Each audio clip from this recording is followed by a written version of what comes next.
B Gopal NTR కాంబోలో వచ్చిన నరసింహుడు చిత్రంలో Sameera Reddy heroine గా చేసింది. ఆ మూవీ డిజాస్టర్ అయింది.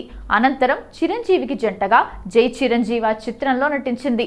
ఎన్టీఆర్ తో అశోక్ మూవీలో మరోసారి స్క్రీన్ షేర్ చేసుకుంది. అప్పుడే వీరిద్దరి మధ్య ఎఫైర్ నడుస్తుందంటూ పుకార్లు వెలువడ్డాయి. అశోక్ అనంతరం సమీరా రెడ్డి టాలీవుడ్ కు దూరమైంది. అందుకు కారణం ఎన్టీఆర్ తో ఎఫైర్ రూమర్స్ కూడా అని ఓ సందర్భంలో సమీరా రెడ్డి వెల్లడించారు. అలాగే ఎన్టీఆర్ సైతం ఒక హీరోయిన్ తో ప్రేమలో పడ్డానని తెలిపారు. అయితే తర్వాత రియలైజ్ అయ్యాను, ప్రొఫెషన్ ని పర్సనల్ లైఫ్ ని కలపకూడదు అని తెలుసుకున్నానని అన్నారు. ఎన్టీఆర్ చేసిన ఈ కామెంట్స్ సమీరా రెడ్డి గురించి అనే వాదన ఉంది. ఎన్టీఆర్ సమీరా రెడ్డి పెళ్లి వరకు వెళ్లారని, హరికృష్ణ వీరి ప్రేమకు ఫుల్ స్టాప్ పెట్టాడనే మరో పుకారు కూడా ఉంది.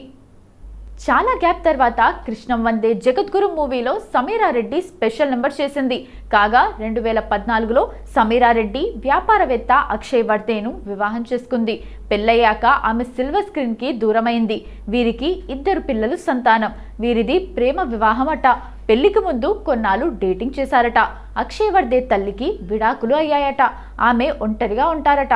ఈ క్రమంలో సమీరాతో ఎక్కడికి వెళ్ళినా తల్లిని కూడా తీసుకొచ్చేవాడట. మనతో పాటు ఎప్పుడు మా అమ్మ కూడా ఉంటుందని సమీరాకు ముందే చెప్పాడట. ఒకసారి సినిమాకు వెళ్తే తన తల్లిని వెంట తీసుకొని వచ్చాడట.